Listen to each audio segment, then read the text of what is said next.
Muy bienvenidos a esta nueva clínica de casos organizada por el Magíster en Comunicación Estratégica, Marketing y Negocios de la Facultad de Comunicaciones de la Universidad del Desarrollo.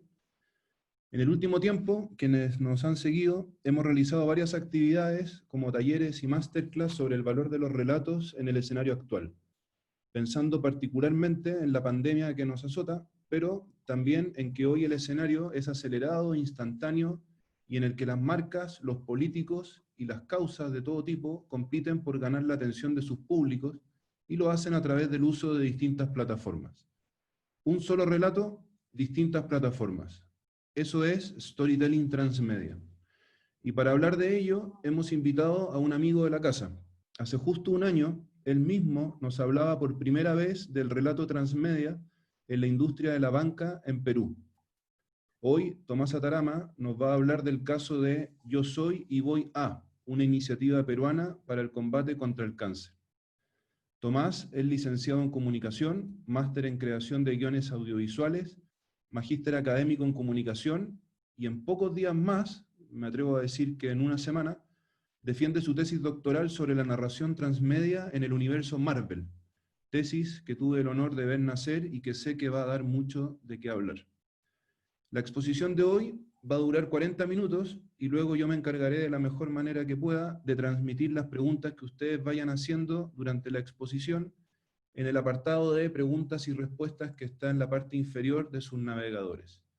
Tomás, muchas gracias por estar aquí con nosotros. Somos todos oídos. Muchísimas gracias, Alberto, por la tan amable presentación. Darles también un saludo a todos los que nos están escuchando en este momento. Y si me permiten un segundo, voy a comenzar a compartir la presentación. Vamos con ello.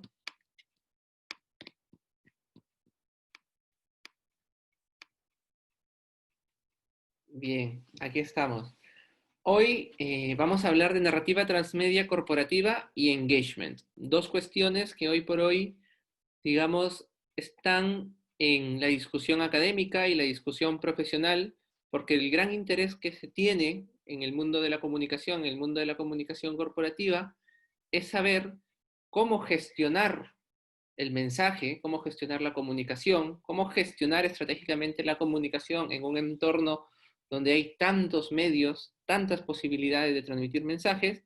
Y en un segundo lugar, cómo conectar, cómo vincularnos emocionalmente, cómo generar realmente una conexión con una audiencia que ya veremos tiene unas características muy particulares. Entonces, la sesión de hoy yo la he dividido en tres grandes bloques. El primer bloque, hacer una aproximación a la narrativa transmedia en el ámbito de la comunicación corporativa. El segundo bloque, explorar el concepto de engagement en función del comportamiento de la audiencia contemporánea. Y un tercer bloque donde vamos a ver brevemente el caso, que yo creo que será motivo de mucha discusión cuando pueda acabar la sesión. Allí, como siempre, les dejo mi Twitter y mi correo electrónico para servirles cuando ustedes lo deseen. Comencemos. Capítulo 1. La narrativa transmedia corporativa. Lo primero es hacer un pequeño repaso, una pequeña revisión acerca de lo que es narrativa transmedia, sobre todo para distinguirlo y diferenciarlo de conceptos con los que normalmente se confunde.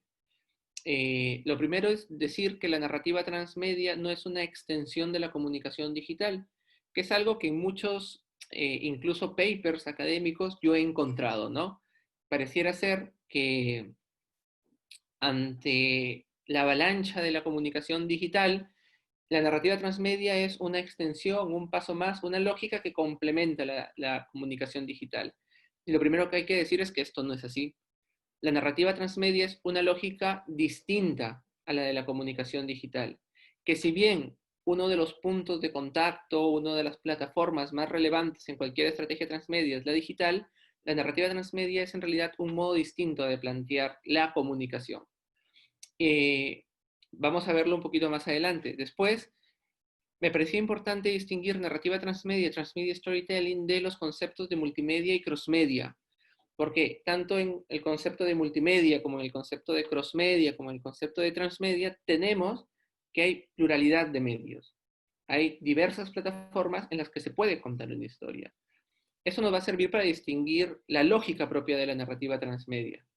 Para comenzar, lo multimedia fue una estrategia de comunicación que se utilizó mucho al finalizar el siglo pasado y a inicios de este siglo, en el que se tenía un mensaje y este mensaje se adaptaba a diferentes medios y plataformas. Pero en esencia teníamos un mismo mensaje, algo que transmitir que se iba adaptando en función de los diferentes medios.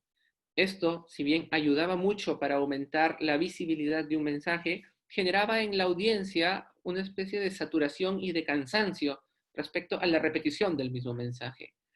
Inmediatamente después surge el concepto de cross media, que dice, si vamos a tener un mensaje central, un mensaje principal, los mensajes derivados no deben ser unas adaptaciones, sino que deben aportarme algo más de información. Deben hacer que la audiencia, el público, tenga una experiencia nueva, enriquecida. Entonces, este concepto de cross media, si bien ya utiliza los diferentes medios, plataformas y soportes para contar algo complementario, algo que enriquezca una historia, siempre hay una historia principal. Por tanto, exige la lógica de tener un mensaje, digamos, principal, central, del que se derivan diferentes narrativas o mensajes complementarios. Y así llegamos al último concepto, que es el que nos interesa, que es el de narrativa transmedia o transmedia storytelling, que consiste en diversos medios, diversos mensajes, diversos contenidos, todos ellos con independencia de sentido, es decir, cada mensaje transmitido por cada medio, por cada plataforma, se entiende en sí mismo, pero que sumados, esto quiere decir, si la audiencia consume diversos medios, diversos contenidos, enriquece su experiencia y tiende normalmente a convertir a esa audiencia en un seguidor comprometido, en un fan de la marca, de la narrativa, de la empresa. Y eso es lo interesante de la narrativa transmedia, que tenemos varias narraciones sobre el amparo de una gran macrohistoria, una gran estructura narrativa, que se difunden, se diseminan a través de una pluralidad inmensa de puntos de contacto para llegar a una audiencia que participa. En la narrativa transmedia, uno de los rasgos esenciales es que la audiencia a la que nos dirigimos no es la tradicional audiencia estilo espectador pasivo, sino que es una audiencia que exige y reclama participación. Exige su derecho de verse involucrado en el proceso de creación y transmisión del mensaje. Y todos estos tres elementos se desarrollan en algo que se denomina mundo transmedial, que es como ese gran mundo que crea la marca o que crea la ficción en el que el público desea vivir, en el que el público cree. Cuando hablamos de marcas, por ejemplo, toda marca tiene un compromiso específico, tiene una serie de valores que defiende. Esos valores crean ese mundo transmedia donde el público se mueve. Es necesario tener este mundo transmedia porque es una propuesta acerca de lo que la marca cree y es con lo que el público puede empatizar. Independientemente del color o los tintes que vayan teniendo los mensajes, hay como una estructura fundamental en la que el público puede decir, yo apuesto y puedo considerarme fan de esta empresa, de esta marca, porque definitivamente sé qué es lo que defiende. Es el mundo que me propone. Esto con la narrativa transmedia, como para distinguirlo de otros conceptos, lo central de la narrativa transmedia es varias narrativas, eh, digamos, vinculadas a una gran narrativa que permiten aumentar la experiencia, diversidad de puntos de contacto, medios, plataformas, soportes, personas, o sea, las personas también son puntos de contacto en la lógica de la narrativa transmedia, una audiencia participativa y finalmente un mundo transmedial, que es una propuesta acerca de lo que la marca o la historia propone. Ya vimos la narrativa transmedia y después, naturalmente, hay que acercarnos a estudiar a la audiencia. ¿Sí? ¿Qué ocurre con la audiencia el día de hoy? ¿Cómo es la audiencia el día de hoy? Yo aquí me voy a sustentar en un autor, filósofo, ensayista, sociólogo polaco llamado Bauman. ¿Sí? Bauman es el denominado padre fundador de la modernidad líquida e incluso tiene un libro muy bueno sobre el consumo líquido. Pues bien, a partir de la exploración de Bauman, podríamos hablar incluso de que hoy por hoy estamos frente a unas audiencias líquidas. ¿Qué significa que estemos frente a unas audiencias líquidas? Significa que por lo menos tienen dos características claras. Primero, realizan un consumo superficial de los contenidos de comunicación, y esto lo podemos ver, por ejemplo, en los contenidos virales, que hoy inundan las redes sociales y mañana desaparecen. Me emociona algo, lo comento, lo comparto, reacciono, pero mañana no es relevante en mi vida. Es un consumo superficial. Otra característica que demuestra el consumo superficial, y que es algo muy interesante de estudiar, es el constante uso de la segunda pantalla. Uno está viendo una serie de televisión y no, la audiencia actual es muy difícil que oriente sus 5 sentidos al consumo de la serie de televisión, sino que en paralelo está consumiendo otras plataformas. Desde su celular o desde una tablet está conversando con amigos, está tuiteando acerca de este contenido. Entonces, es un consumo que sí, en primera aproximación, parece que es un consumo no comprometido con el contenido, ¿sí?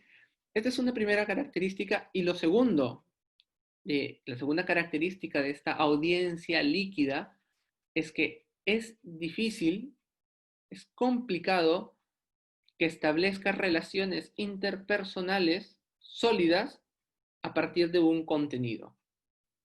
Repito, la segunda gran característica de esta audiencia líquida es que es sumamente individualista.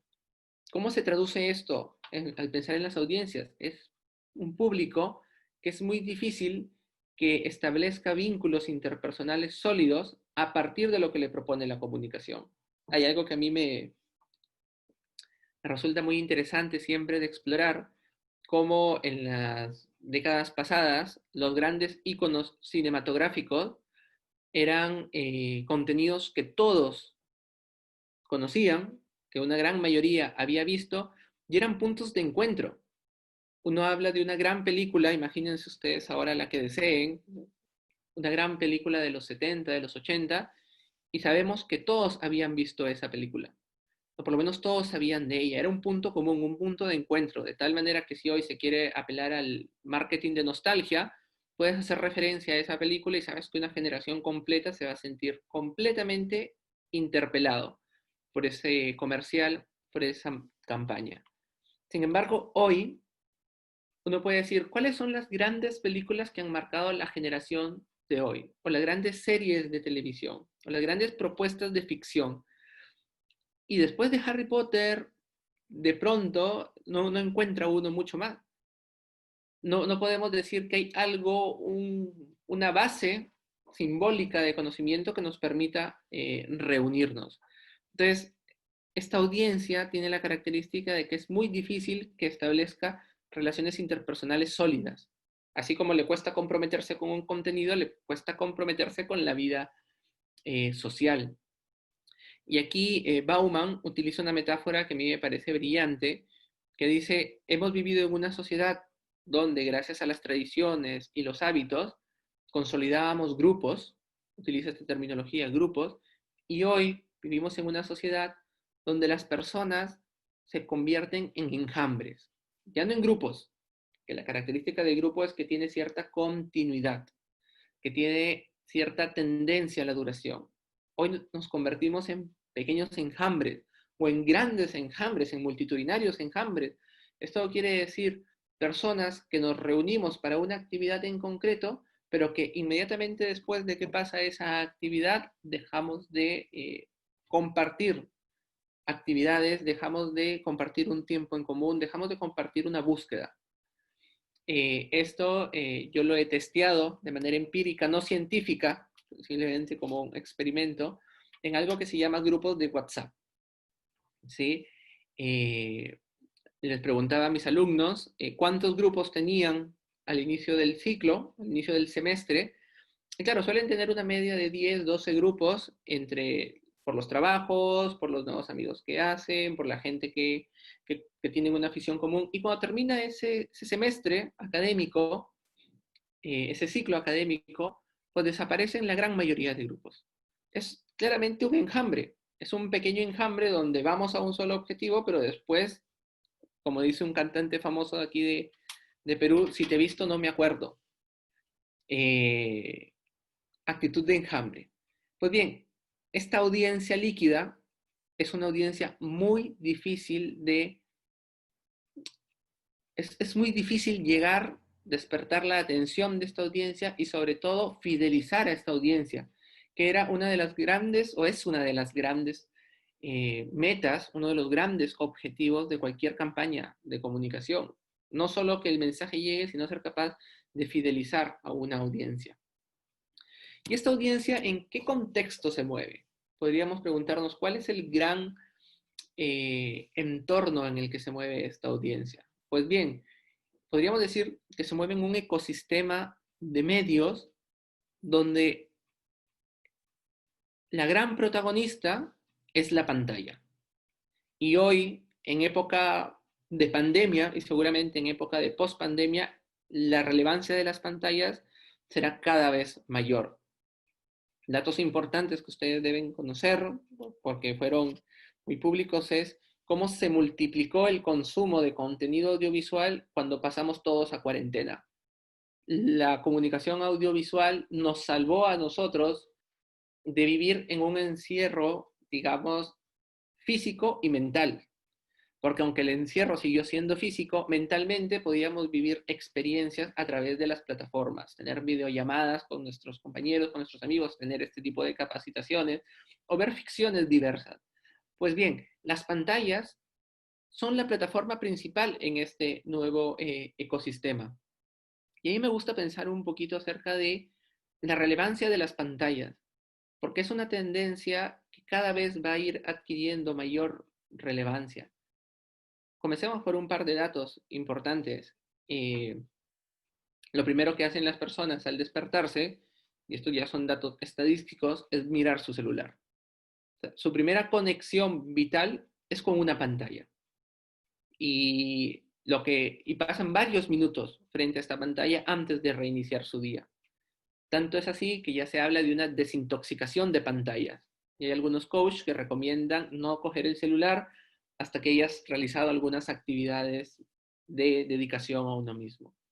Pero fíjense, pensemos en un hábito ya prácticamente universal. La mayoría de personas al despertar, su primer contacto vital es con una pantalla, que de hecho es una pantalla que les abre el acceso al mundo.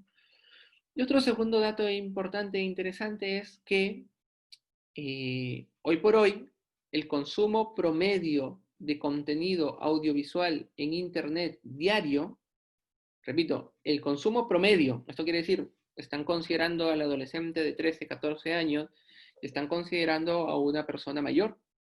El consumo promedio de una persona acerca de contenido audiovisual en Internet es de 100 minutos diarios. 100 minutos diarios. Estamos hablando que se consume contenido audiovisual casi 2 horas diarias. Esto a mí me parece sumamente interesante y la tendencia de crecimiento es muy empinada. Yo me pregunto por qué ocurre esto y yo creo que es una tendencia natural, porque si nosotros lo pensamos, el lenguaje natural de las personas es el lenguaje audiovisual. Fíjense lo que estoy diciendo. El lenguaje natural de las personas es el lenguaje audiovisual. Cuando tenemos a un bebé de muy pocos años de edad, aquí los que han sido padres lo podrán confirmar, los que son padres lo podrán confirmar, no sabe hablar, no sabe escribir, pero entiende.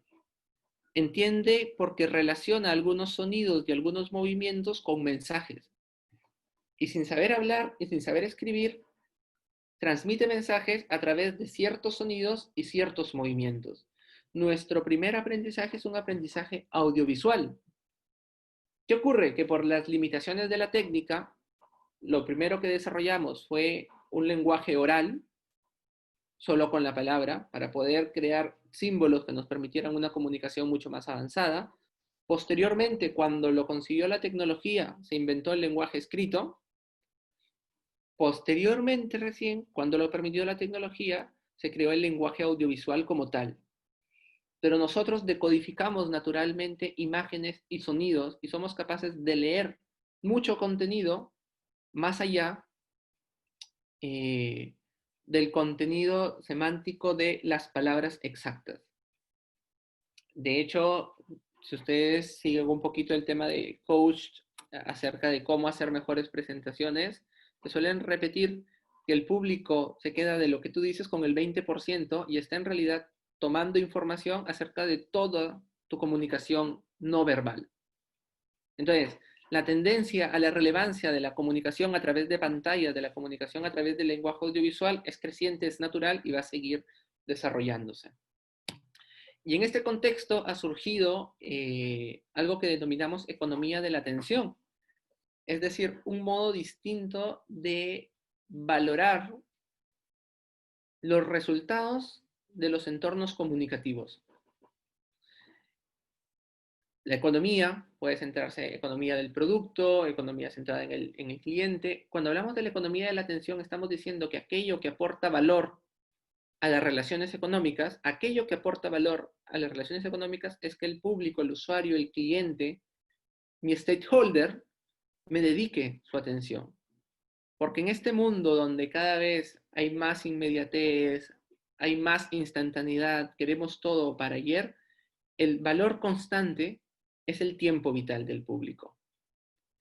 Y esto hay que pensarlo porque nos ayuda a replantear el sentido de muchas de las profesiones de la comunicación y a no caer en lo que se denomina una miopía del marketing, que es digamos, una teoría de los años 80, que decía, a veces nos centramos o creemos que nuestro negocio está en nuestro producto y no hemos sido capaces de encontrar en realidad cuál es el valor que generamos para nuestro público.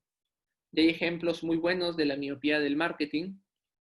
Uno de ellos es Blockbuster y se le suele contraponer a la experiencia de Netflix. Netflix entendió que su negocio no estaba en distribuir películas, entendió que su negocio estaba en generar una experiencia de entretenimiento. Y eso le permite ser hoy la empresa que es. Y yo le lanzo la pregunta, porque no nos alcanza el tiempo en el webinar de hoy, pero yo le pregunto, ¿cuál es el verdadero negocio del periodismo? Ya les adelanto que no es hacer noticias, porque esa es una mirada centrada en el producto. ¿Cuál es el negocio del periodismo? ¿Cuál es el negocio del marketing? ¿Cuál es el negocio de la comunicación audiovisual? Y la clave siempre, en todas estas profesiones vinculadas a la comunicación, está en capturar la atención y después comprometer el tiempo vital de nuestra audiencia. Esas son las claves que hay que tener en cuenta. Y esto nos hace ir de vuelta al gran eje de la comunicación desde el principio de los tiempos, que hoy ha cobrado nuevamente un protagonismo extraordinario. Scolari, un autor muy importante en el campo de la narrativa transmedia, dice que hemos pasado en muy pocas décadas de un sistema de broadcasting, esto quiere decir unos pocos medios, unos pocos actores que concentraban la comunicación y en tanto incluso se dijo en alguna época que se dirigían a una masa de personas. Esto quiere decir el público fue siempre una entidad abstracta, un grupo, un conjunto, porque habían unos pocos que podían dar mensajes relevantes para una gran audiencia. Pues bien, hoy con el nuevo ecosistema, dice Scolari, hemos pasado del broadcasting al netcasting. Esto quiere decir, son redes. Todos pueden realmente emitir un mensaje. Absolutamente todos los que me están escuchando en este momento tienen por lo menos una o dos redes sociales y tienen por lo menos cientos de seguidores en alguna de ellas. Pues bien, se ha convertido en algo que hace no más de 2 décadas era impensable. Para que te escuchara más de una decena de personas tenías que tener cierta legitimidad para salir en un diario, escribir una columna, que te hagan un reportaje. Si no, era imposible llegar a grandes públicos. Hoy, la comunicación permite que la persona adquiera gran relevancia. porque es la persona quien tiene la decisión de qué consume, cuánto consume y cómo lo consume, y además tiene ahora la posibilidad de dar infinidad de mensajes. Todos podemos ser escuchados. Ahora es otro tema, cómo se gestiona. Y aquí aparece una figura interesante, que es la figura de los influencers y la figura de los microinfluencers. Y bien, estamos hablando de narrativa transmedia corporativa. Y no podríamos hablar de este tema sin hacer una referencia explícita y clara al valor de las historias. En el siglo XX, a mitad del siglo XX, se dio un fenómeno que los estudiosos llamaron el giro narrativo. El giro narrativo. Desde diferentes ciencias sociológicas y humanísticas, perdón, se notó que las historias eran capaces de lograr dos cosas que eran muy relevantes en ese entorno cada vez más competitivo. Primero, llamar la atención. Fíjense cómo se relaciona con la economía de la atención. Primero, llamar la atención, y segundo, emocionar. Emocionar. Por poner un ejemplo de la neurología. O sea, estos estudiosos descubrieron que las historias eran capaces de incentivar que se disparen ciertas hormonas en nuestro organismo. Cuando uno escucha una historia, se desata dopamina, oxitocina, endorfinas. Es impresionante esto. Entonces, no quiero redundar en esto porque está sumamente estudiado. Las historias tienen garantizados dos efectos claros. Primero, despiertan la atención, y segundo, generan emoción. Desde diferentes áreas se puede confirmar esto. Pero a mí me interesa destacar un aspecto sumamente importante que de pronto no es tan fenomenológico, no es tan descriptivo, no es tan visible, pero que me parece el gran aporte que hacen las historias al mundo de la comunicación y en concreto al mundo del storytelling corporativo o al mundo del relato institucional, que es que las historias son los grandes, o sea, son el invento humano que permite construir sentido. Las historias son el invento humano que permite construir sentido. Por eso las grandes historias siempre han sido historias que te dan un mensaje, una propuesta acerca de lo que es el mundo. Ojalá puedan preguntar un poquito por aquí más adelante, porque sería interesante explorarlo un poco más. Entonces, narrativa transmedia corporativa, los 4 grandes elementos de la narrativa que claramente pueden aplicarse al mundo de la empresa, porque la empresa es un gestor de relatos corporativos. Capítulo 2, para no extenderme mucho y cumplir con los 40 minutos que me han propuesto. Engagement corporativo. Pues bien, habíamos hablado de una audiencia líquida, una audiencia difícil de asir, difícil de generar fidelidad con esta audiencia. Y sin embargo, este nuevo entorno digital brinda soluciones o mecanismos para que las personas hagamos lo que siempre hemos hecho, que es vivir en sociedad, que es interactuar con otros, que es crear pequeñas comunidades en torno a intereses comunes. Y es así que aparece un concepto muy interesante y que yo creo que va a cobrar mucha relevancia en los estudios y las prácticas de comunicación en el futuro, que se denomina audiencia social. El concepto de audiencia social es un concepto que surge, curiosamente, en torno a los estudios de televisión, porque ya la audiometría vinculada a minutos que el televisor está encendido no reflejaba la realidad. Y comenzaron a haber propuestas que decían, ¿y por qué no observamos o estudiamos la implicación de nuestro público con nuestro contenido a partir de lo que el público está haciendo en las redes sociales con nuestro contenido?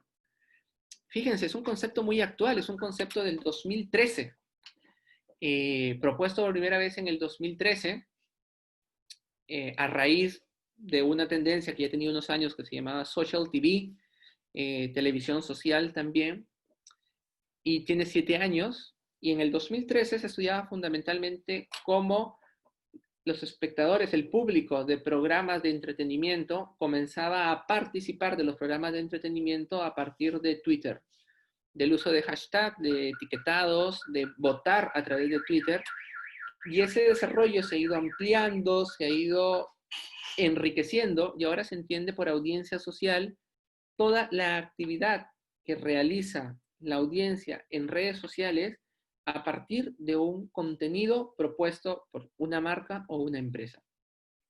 Entonces, ustedes piensen, mi empresa, mi organización, mi marca, mi institución, efectivamente tiene una audiencia social, un público específico que participa en redes sociales a partir de un contenido que yo le propongo. Y aquí viene el segundo concepto que está en este slide, que es audiencia social e inteligencia colectiva.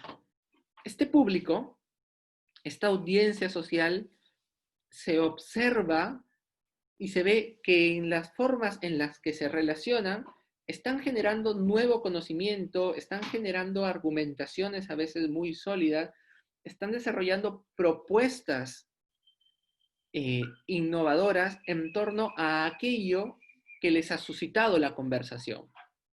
Voy a poner un ejemplo de la ficción, porque además es el ejemplo que estudio yo en mi investigación, que gira en torno al mundo de Marvel. Marvel propone una serie de contenidos y efectivamente los seguidores y fans de este fenómeno están en las redes sociales constantemente hablando, interactuando, generando contenido nuevo. Y es interesante cómo estos seguidores, una de sus actividades principales es desarrollar teorías acerca del desarrollo de la ficción. Te dicen cómo va a ir evolucionando el mundo de Marvel. Hipótesis, teorías. Pues bien, es como si Marvel hubiera invertido en un lab para ir probando, testeando guiones y luego puede acceder a ese resultado de esa inteligencia colectiva para efectivamente plantear desarrollo. Audiencia social e inteligencia colectiva. Dos claves que nos van a llevar por fin a este concepto clave, a este concepto que tiene una tradición muy amplia, pero que adquirió relevancia fundamentalmente por la comunicación digital. Y de hecho, si en la audiencia tenemos a alguien que se dedique a la comunicación digital, al marketing digital, el engagement es uno de los indicadores claves y fundamentales en este campo. Entonces, el engagement se traduce como compromiso, como vinculación emocional, como conexión. Y es muy interesante porque en realidad el engagement es todo esto y muchas veces se le ha reducido simplemente a lo que se denomina engagement rate, que es un índice calculado en base a la actividad que realiza la audiencia en el entorno digital. Hay una suma, una división y se obtiene el engagement rate. ¿Por qué les digo que este es un concepto muy clave? Porque en realidad la gran preocupación de las marcas, la gran preocupación de las corporaciones, la gran preocupación de todos los que nos movemos en el mundo de la comunicación es despertar engagement en nuestro público, es generar un verdadero engagement con nuestra audiencia, que no se reduzca a ese índice, sino que me permita afirmar que esa audiencia, ese público, ese consumidor, ese usuario está comprometido con mi propuesta de contenido, ya sea periodística, ya sea de ficción, ya sea corporativa. Por eso es un concepto muy clave, porque ahora, fíjense, si pensamos en esta audiencia líquida, tener alcance, tener impresiones, dos conceptos muy propios de la comunicación digital, no me garantiza nada. Ustedes, no sé si lo viven, yo lo veo y lo estudio. YouTube está cansado de ponernos anuncios en cada video. Ahora la nueva tendencia es que hay hasta 2 anuncios por video. ¿Qué ocurre si yo estoy escuchando simplemente? He dejado una lista de reproducción y ya me conozco la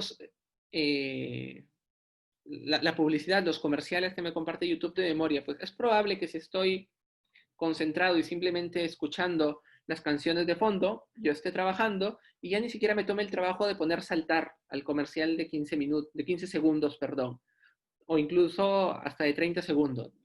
¿Por qué? Porque lo considero ruido. Sin embargo, ese mensaje de verdad me ha alcanzado, cuenta como una impresión verdadera, y les he puesto de ejemplo YouTube, que es considerada una de las plataformas que mayor alcance e impresiones de mejor calidad generan. Ya no les digo Facebook, ya no les digo Instagram. Entonces, el objetivo real es esa vinculación, ese compromiso, ese poder de verdad conectar con las personas, conectar con la audiencia. ¿Y cómo se consigue esto? ¿Cómo se consigue un engagement verdadero? Pues propiciando en tu público y en tu audiencia la participación. Y aquí es donde volvemos a la audiencia social. Cuando tú eres capaz de garantizar el engagement, cuando alguien se toma el trabajo de participar de algo que tú le estás proponiendo. Si tu contenido le propone una actividad que le permita participar y tu público participa, pues estamos garantizando que ese público genera una vinculación con tu marca. ¿Sí? Por el tiempo me voy a saltar un poquito los ejemplos, pero espero que vaya quedando claro. Entonces, como marca, como organizaciones, como instituciones, la clave para llamar a la participación es tener un propósito, es tener una visión de la cual el público pueda participar. Porque aquí viene lo interesante, esta participación no debe reducirse a mecanismos de interactividad propuestas con las diferentes herramientas que nos da la web, sino que debe contemplarse como realmente una inmersión, un sumergirse por parte del público, de la audiencia, de los espectadores, en ese mundo transmedial que les hablaba al inicio. Es decir, tú como marca me propones este mundo, yo participo de las actividades que tú me propones, porque además participando de esas actividades, yo estoy participando de tu idea del mundo que me propones. Y vamos avanzando. Y fíjense, esta es una cita que a mí me gustó mucho. De hecho, la uso bastante porque me parece que es una de las grandes claves para entender nuestro mundo de hoy. En esta nueva sociedad, la palabra clave no es tener, atesorar, poseer. En esta nueva sociedad, la palabra clave es compartir. Compartir. Compartir que supone hacer partícipes a los otros de algo en lo que yo creo. Compartir que es el modo en realidad en que se mueve el nuevo ecosistema de la comunicación. Cuando nosotros hacemos una publicación, hablo de personas, hacemos una publicación en la que de verdad hemos dedicado tiempo, no nos interesa que esa publicación sea admirada, nos interesa que la gente reaccione, comente y fíjense, compartan ese contenido. Porque cuando uno comparte, en realidad está diciendo, yo suscribo lo que tú dices y me sumo a tu idea. Pues bien, esto que he dicho en relación a las personas, lo podemos extrapolar a las marcas. Y bueno, esto nos da la posibilidad, además de explorar en el mundo corporativo, en realidad en todo el mundo de la comunicación, nuevos contenidos y nuevos formatos, que son muchos y que demandaría prácticamente un curso completo explorarlos. Vamos al caso. Estamos ya a 5 minutos de concluir. El caso, yo soy y voy a en Perú. ¿Sí?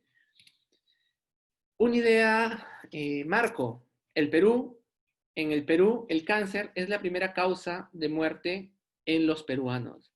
Y todos los años, la Fundación Peruana de Cáncer procura incentivar nuevas formas para que hayan donaciones, para seguir luchando contra este mal en la sociedad del mundo y también en la sociedad peruana. Una de las estrategias más conocidas es un comercial que lanzan todos los años a propósito de una colecta nacional que se hace, que imagino que en Chile debe haber algún sistema muy parecido, ¿no? Hay una colecta nacional y todos los años lanzan comerciales previos a esa gran colecta. Y son comerciales sumamente emotivos, son comerciales que muchos de ellos han sido premiados en festivales internacionales, porque en realidad son capaces de emocionar. Sin embargo, ya estos comerciales, a pesar de ser muy buenos y piezas artísticas, no llegaban a mover la voluntad real de los más jóvenes. Entonces apareció esta iniciativa, que es la que yo les traigo, que es el yo soy y voy a. En realidad es replicar una estrategia internacional. ¿En qué consistía esto? Pues que diversos influencers y microinfluencers, esto es lo interesante, esto quiere decir gente con millones de seguidores y gente con miles de seguidores, prestaron sus cuentas para que niños que estaban siendo tratados por cáncer tuvieran voz y contaran su experiencia. Entonces, vamos a ver el video para poderlo discutir muy brevemente, ¿sí? Esperemos que funcione bien el audio. Adelante. Influencers, all day connected to Instagram and having their voices heard by millions of followers. Yet in Peru, there are children who want to be heard, but just don't have the means to do so. The Peruvian Foundation for Cancer, who support children in their treatment, present Livestreams.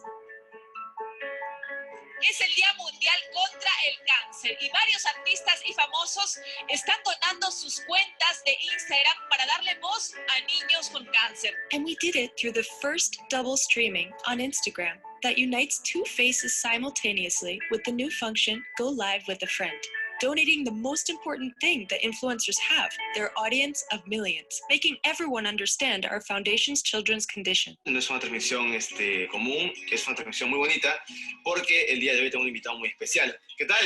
Hola a todos. Hoy es el Día Mundial contra el Cáncer. Me detectaron esta enfermedad hace 2 años. La esperanza de recuperarme pronto. Gracias a todos tus seguidores, esperamos sus donaciones. Con su ayuda, muchos de mis amigos del albergue y yo nos podemos curar.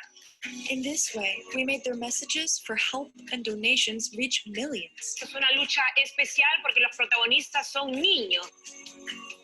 We achieved in only 24 hours, with zero investments, more than 51 million media impressions, increasing conversations about our foundations by more than 1,200%. But most importantly, we multiplied our number of donors times 10. With an average donation of $14, 120% more than the common day. Making a common day for the influencers a spectacular one for the children of the foundations. Livestreams. El caso se cuenta solo, no tengo que destacar el éxito que fue esta campaña. Lo que a mí me corresponde destacar en realidad es cómo esta campaña es un punto de contacto clave dentro de una estrategia transmedia mucho más amplia.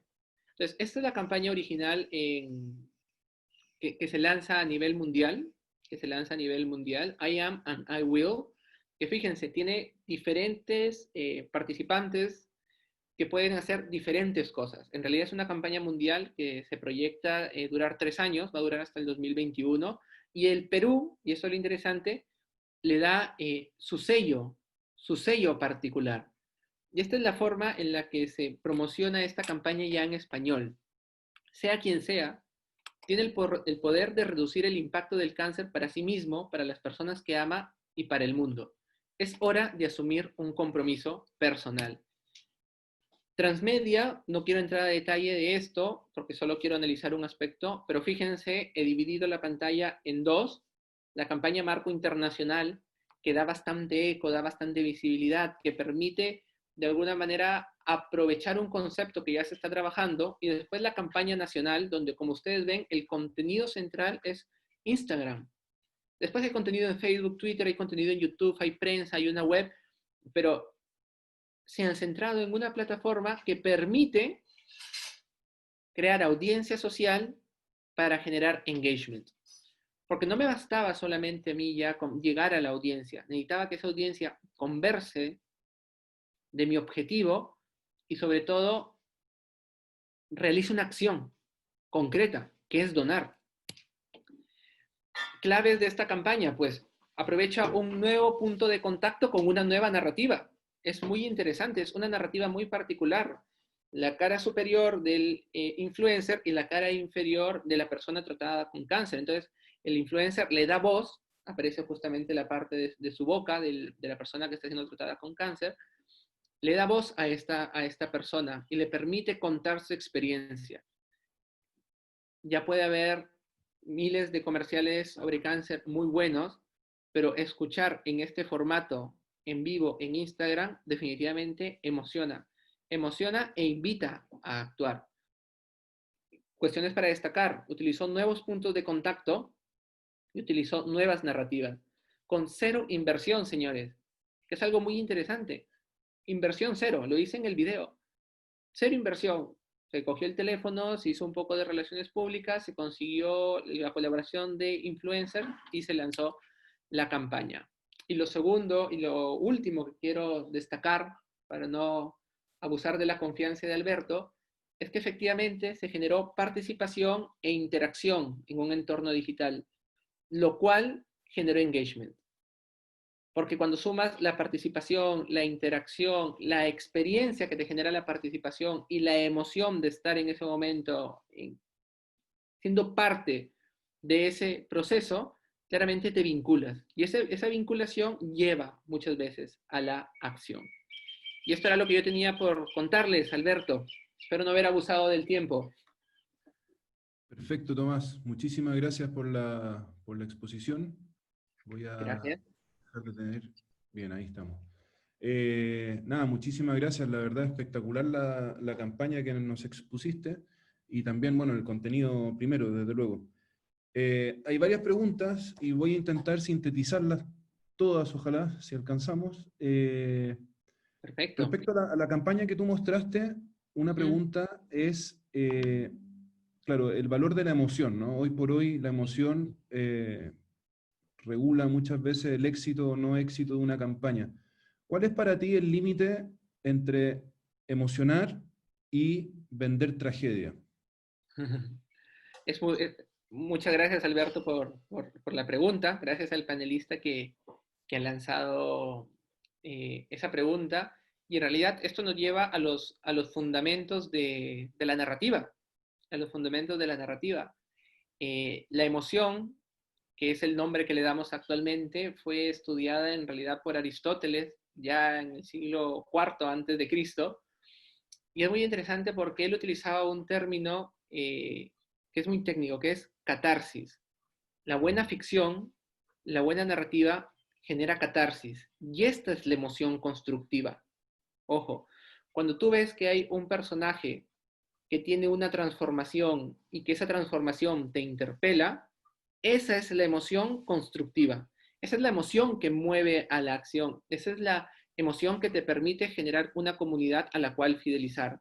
La emocionalidad o la emotividad basada en la tragedia pura, en la tragedia, en el drama, en realidad está más vinculada a algo que Aristóteles incluía dentro de la espectacularidad de las historias. Y él decía, una buena historia puede emocionar a la gente por la historia o por diferentes elementos superficiales que te muestra que apelan a tu sensibilidad. Dice, las buenas lo hacen con estructura, las malas lo hacen, lo que diríamos hoy, con efectos especiales, con cuestiones superficiales. Entonces, el límite está en realidad en el tratamiento de la persona que tú hagas. Y eso es lo clave, porque la persona al final es quien se convierte en tu personaje. Entonces, si el tratamiento de esa persona es respetuoso, si el tratamiento de esa persona apunta a mostrar su crecimiento, apunta a mostrar realmente lo que esa persona es y su valor único e incuestionable, pues efectivamente te puedes emocionar mucho. Ahora, si lo que tienes que hacer es ponerme a esa persona entubada, sufriendo en una cama, con lágrimas y con 10 personas llorando a su alrededor, eso estaría dentro de la parte de espectacularidad, que diría Aristóteles, además no es una buena historia. Entonces, no sé si con eso he respondido un poquito. Para mí la clave es la persona. Perfecto. Hay una frase que dijiste que despertó y nos generó un pequeño temblor a todos los periodistas presentes, que dijiste que el negocio del periodismo no es hacer noticias. Exacto. Entonces ahí, claro, ahí se multiplicaron las preguntas porque probablemente pusiste nervioso a los colegas. ¿El periodismo puede realizar narrativa transmedia? ¿Tienes algún ejemplo de eso? ¿Hay engagement hoy posible con un medio de comunicación? Muchas gracias nuevamente por esta pregunta. Yo estuve estudiando el tema del periodismo transmedia y claramente es posible hacer periodismo transmedia. Y fíjense, solo para dar un ejemplo, yo les hablaba de la narrativa, les hablaba de los puntos de contacto, les hablaba de las audiencias y les hablaba del mundo transmedial. En el periodismo, ese mundo transmedial está representado por algo que hemos estudiado muchos años, que es la línea editorial, que es la propuesta de valor que te hace el diario y es el compromiso con aquellos grandes ideales que defiende, ¿no? Entonces, ¿cuál es el tema con el periodismo? Y me salgo un poco del terreno, pero me imagino que aquí hay muchos periodistas y viene bien hacerlo. El tema con el periodismo es que durante muchos años su valor intangible estuvo en la actualidad. Descansó en la actualidad. Cuando aparece la comunicación digital, esa actualidad no solo se acelera, sino que se incrementa la n potencia. Entonces ya no solo hay que buscar noticias actuales para el diario de mañana, sino noticias actuales para el hoy y el instante. Y aparece otro riesgo, que al estar en un mundo digital donde hay una cultura del compartir impresionante, los ciudadanos pueden compartir mucha información instantánea y los diferentes medios alrededor del mundo comienzan a competir por un público que ya no es nacional, sino que es transnacional. El ejemplo principal yo creo que es esta pandemia que estamos viviendo. O sea, no sé los hábitos de consumo que habrán tenido en Chile, pero aquí en Perú muchas de las fuentes que se consultaban antes que los diarios locales eran fuentes internacionales. ¿Por qué? Porque de pronto en España ya había explotado esto antes, de pronto ya Italia había vivido este tema, entonces la gente quería saber cómo iba a ver la cuestión más adelante. Entonces esta competencia se volvió transnacional. Entonces, volviendo, el gran valor intangible es la actualidad, que hoy por hoy ya no es exclusivo del periodismo, o ya el periodismo no lo puede tener como gran baluarte. Entonces se tienen que crear historias periodísticas de actualidad permanente. Yo suelo afirmar que el periodismo que va a tener mayor valor tiene dos características. Primero es el periodismo heroico de fiscalización del poder, que requiere mucha investigación. Y segundo, es el periodismo local y cercano. Es el periodismo de engagement por proximidad espacial. Y en ambos tipos de periodismo se puede hacer narrativa transmedia. Se puede hacer periodismo transmedia. ¿Por qué? Porque si tú tienes un gran destape de corrupción, pues ese gran destape de corrupción en realidad es una gran macrohistoria, donde puedes generar contenido diverso para Instagram, para Facebook, para el diario, para la versión web del diario. Puedes seguir actualizando la información con cierta periodicidad. Puedes tener como un compromiso por una lucha específica. Y eso es una narrativa transmedia. Porque de pronto un adolescente de 15 años entra a Instagram y descubre una fotogalería acerca de los rostros más afectados por la pandemia, y él, que era totalmente ajeno a todo el problema porque se había dedicado a jugar videojuegos durante toda la cuarentena, pues salta de Instagram a la web, y de la web le interesa un tema que se desarrolle, que dicen que se va a desarrollar más a profundidad en la versión escrita, y comienza a navegar y visita contenidos de hace un mes porque ve que hay cierto interés aquí, y se apasiona por el tema de la medicina y la búsqueda de la vacuna. Entonces, está ingresando en una narrativa transmedia, porque todos estos puntos de contacto tienen conexión con una gran búsqueda. Entonces, repito, para no perderme, el periodismo tiene grandes retos hoy, no en Chile, en todo el mundo, en mi universidad, y lo digo con toda honestidad, porque, digamos, es un fenómeno mundial. Nos preguntamos cómo debe ser el plan de estudio del futuro periodista, porque hace unas semanas acaban de despedir a la mitad de periodistas de los 3 medios más importantes del país por la crisis económica que por la que estamos pasando. Entonces, claro, hay que crear una serie de competencias nuevas que permitan la regeneración de esta industria. Entonces, el periodismo tiene un reto muy importante, que va a sobrevivir porque es uno de los grandes baluartes de la vida democrática occidental.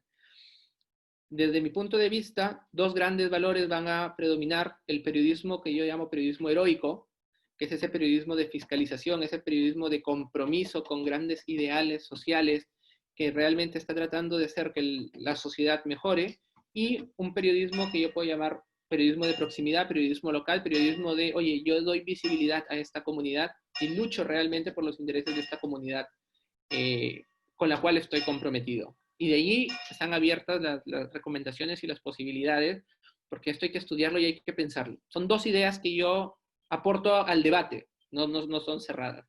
Pero sí, se puede hacer periodismo transmedia claramente. Ejemplos, hay algunos poquitos en el periodismo norteamericano, que es siempre quien va innovando más en estas cosas, pero yo creo que hay mucho por hacer todavía en este terreno. Genial. Tú mencionaste, bueno, la actual pandemia del COVID-19, y aquí combino dos preguntas que nos hacen, bueno, que te hacen. ¿Qué marcas lo han hecho bien, otras marcas que lo hayan hecho bien en materia de narrativa transmedia, y puntualmente ahora con la pandemia, si has visto algún caso de narrativa transmedia que te haya llamado la atención? Sí, muchas gracias por la pregunta, nuevamente, muy buena. Las marcas que lo han hecho bien, y no quiero aquí, digamos, precipitarme, porque procuro estudiar a fondo algo de afirmar, antes de afirmarlo, pero yo puedo afirmar que hay varias marcas que por lo que he visto lo han hecho muy bien. En concreto son aquellas marcas que tomaron un rol activo, esto quiere decir, se tomaron en serio esto de cuidar la seguridad de sus clientes y comunicaron en ese sentido.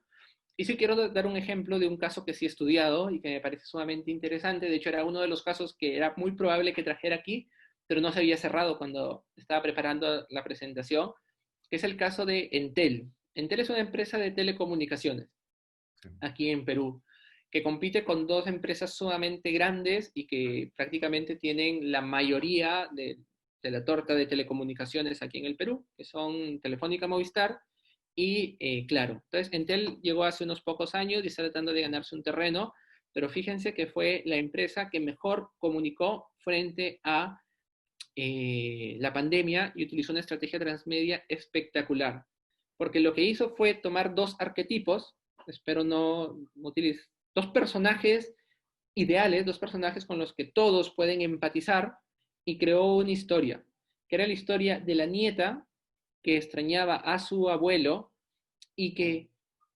tenía que entender que no podía visitar a su abuelo porque lo ponía en peligro. Entonces sacó un comercial, que además fue una revolución aquí en el Perú, un comercial en vertical, utilizando la estética del móvil. El comercial era una videollamada, que además era real, una videollamada a través de FaceTime, donde la niña estaba hablando con su abuelo y le decía cuánto le extrañaba, cuánto lo quería, lo difícil que le hacía vivir sin él, y el abuelo le decía cómo extrañaba sus abrazos. Era muy emotiva. Sacaron alrededor de 2 o 3 comerciales de ese estilo. Fíjense, en televisión de señal abierta, en televisión por cable, pagaron para poner un comercial en formato vertical, un fenómeno muy interesante. Y después, claro, eso te da pie a generar contenido diverso a través de todas las redes sociales. Y era interesante porque el eslogan de la campaña era: hoy estamos conectados, mañana estaremos juntos. Y su gran compromiso era garantizar la calidad del Internet, que fue otra de las grandes crisis aquí en Perú. Porque cuando se cierra todo, el consumo de Internet se dispara y comienza a fallar bastante. Y Entel lo hizo bien. Entonces, posicionó su valor, creó una historia emotiva con la que la gente enganchó. Esta historia emotiva reforzaba el mensaje del Estado, y además lo hacía de una manera muy cercana, porque todos tenemos una sobrina, una hija que tiene un abuelo, y lo más duro ha sido para los abuelos estar lejos de los nietos. Y finalmente lo hizo de una manera que generó bastante conversación social, porque el gran caso era Pacho. Pacho se llamaba el abuelo, y Pacho se volvió un personaje icónico en el Perú. Fue muy interesante ese caso. Entonces, fíjense, una narrativa transmedia que parte de una idea muy simple: hoy estamos conectados, mañana estaremos juntos. Una apuesta en el formato arriesgada, pero que funcionó muy bien, porque desde el formato tú estabas diciendo: yo no he movido a productores audiovisuales en gran medida para ir a un set y desafiar este distanciamiento social, sino que conseguía 2 personajes y coordinando toda la distancia he podido hacer que se graben 1, 2, 3, todas las veces que sea necesario hasta que quede perfecto. Y fue fabuloso, porque desde el formato te estaba reforzando el mensaje y después la historia te daba pie a desarrollar el personaje de Pacho, que era el abuelo, a Arioska, que era la nieta, y seguir aumentando esta historia que hace unos días tuvo su desenlace, cuando recién levantaron la cuarentena. Disculpen que no se los muestre, narrado es mucho menos emotivo, se reencontraron Pacho y Arioska, y fue un evento peruano, fue un evento del Perú, o sea, toda la gente comenzó a compartir este reencuentro porque era un reencuentro esperado, porque eran personajes reales, con una narrativa eh, de códigos simbólicos de realidad, porque era la videollamada que tenían Pacho y su nieta. Entonces, este es un ejemplo que yo creo que puede ilustrar cómo, apostando por nuevos formatos y con las condiciones reales, se pueden hacer grandes campañas. La mayoría de empresas no hicieron grandes campañas porque toda la producción audiovisual estuvo cerrada. Entonces, esto es interesante. Aprovecharon sus propias herramientas, su propio contexto y una historia muy emotiva para conectar con la audiencia peruana. Bien. Bueno, en virtud del tiempo me atrevo a hacerte una pregunta más. Esta es profunda, porque dice, claro, tú hablas de la cultura del enjambre, Sí. que uno podría tender a decir que es una cultura que, no sé, al menos como padre uno debería combatir, digamos, en el sentido de que la cultura del enjambre no sé si es muy positiva. Uh-huh. Eh, pero por otro lado tenemos un grupo de marcas que lo hacen muy bien y que venden experiencias cada vez más personales. Entonces, al vender experiencias que son personales, que son únicas para ti, ¿no está incentivando la marca con eso la cultura del enjambre? No sé si me Qué buena, explico. qué buena pregunta y gracias, Alberto. Lo primero es, digamos, Bauman es un autor que se aproxima a la realidad de una manera sociológica. Esto quiere decir, primero la describe y después, como tiene su vena también filosófica, hace una valoración. Yo me he concentrado en la parte descriptiva, pero voy a lanzar también su valoración. Él dice que efectivamente hay que combatir esta cultura de enjambre porque las relaciones sociales sólidas son lo que permite el desarrollo de la comunidad y yo diría incluso el desarrollo de las personas. La vida en comunidad es lo que ha garantizado que nos desarrollemos. Entonces sí, efectivamente, Alberto, concuerdo contigo y con quien lanza la pregunta en que por lo menos hay que tratar de limitar mucho esta cultura de enjambre. Mm. Hay que tratar de fortificar y fortalecer las relaciones interpersonales. Esto es garantía de crecimiento. Y lo segundo es muy interesante cómo efectivamente hay marcas que apuntan a crear una experiencia personal, una experiencia individual. Aquí hay toda una corriente que yo creo que es muy relevante del de 2010, que se llama el marketing experiencial, que es un marketing que se centra en cómo el público experimenta no solo el consumo del producto o del servicio, sino toda su relación y experiencia con la marca. Y yo lo que agregaría es fomentar experiencias personales, no está disociado de el calado interpersonal que pueda tener luego esa experiencia. No sé exactamente en qué ejemplo se habrá pensado al plantear esta pregunta, pero se viene a mi cabeza que cualquier experiencia personal, individual, relevante, es siempre un motivo de ser algo compartido. Y esto es algo que está en la antropología. Cualquier logro propio o de alguna persona querida cercana es algo que buscamos compartir naturalmente. Queremos compartir eso naturalmente. Y eso pasa también con las experiencias que podemos tener con las marcas. Una marca que de pronto te está promocionando audífonos, que es una de las herramientas que más te puede aislar Sí.